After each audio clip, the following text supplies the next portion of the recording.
Yeah, it was in many ways. It was really interesting, wasn't it? He strolled essentially to the Eiffel Tower last night, surrounded by his family and some of the children of his campaigners, and it really was a stroll, and in many ways that's how in the end this election was for Emmanuel Macron.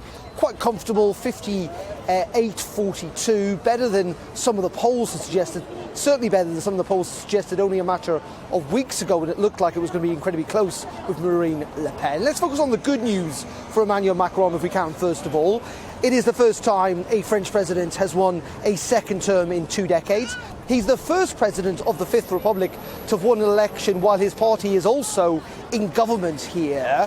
So it's quite an unprecedented victory in many ways, and it comes at a time, of course, in which there's a cost of living crisis, in which there's an awful lot of discontent here in France, and to win re-election is no mean feat.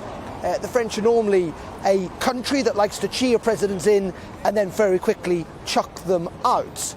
In saying that, there will be concern, clearly, and this was reflected in Emmanuel Macron's speech last night, that 4 out of 10 people did decide to vote for Marine Le Pen, someone who's viewed pretty much on the extreme or the far right. And even though she has managed now to lose 3 election victories on the trot, and every single time she's managed to increase her share of the vote. And again, I think that was reflected, as I say, in the anger that we've seen during this election campaign, in the modesty of Emmanuel Macron's speech last night in front of the Eiffel Tower, in which he reflected on that he was going to be a president for all of France, but also the lack of enthusiasm amongst his supporters, Gloria. That's what most struck me last night when I was stood among them. Yes, there were cheers, but none of the fervour that we'd seen 5 years ago when he was elected first back in 2017.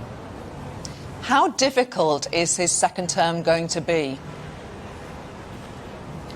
Really, really difficult for lots of reasons. First of all, there are now elections for the government coming up in just a couple of months' time. And as I said, Emmanuel Macron's had it reasonably easy in the sense that his party, En Marche, have been in government for the last 5 years. Can he contain or maintain that majority in these elections? It's going to be very, very difficult. Marine Le Pen last night suggesting that she wants her party to be the largest party in the National Assembly here. Could Mélenchon, the far-left candidate, the kind of Jeremy Corbyn, if you like, of French politics, could his party do spectacularly well? So the politics of it will be incredibly tricky.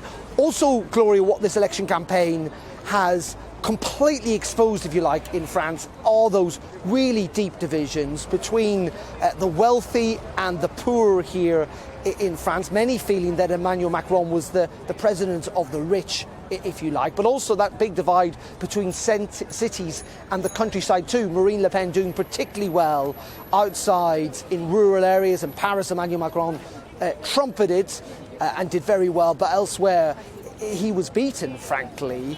And also there is this big issue that is affecting all of Western Europe, the United States, indeed most parts of the world, and that is the cost of living crisis, rising inflation here in France and across the Eurozone too. And that is going to mean that Emmanuel Macron is going to have to make some very difficult decisions in the months to come that might well again prove unpopular. And there is a sense, I think a real sense, that we could see protesters, a bit like we did with the Gilets jaunes, those yellow vest protesters a couple of years ago here in France, that they could beset his second term, because there are substantial changes that Emmanuel Macron still wants to make in terms of like the retirement age, raising it to 65 here, getting the civil service to do more work that will prove deeply unpopular, and as the French always like to do, almost certainly take to the streets and demonstrate that anger.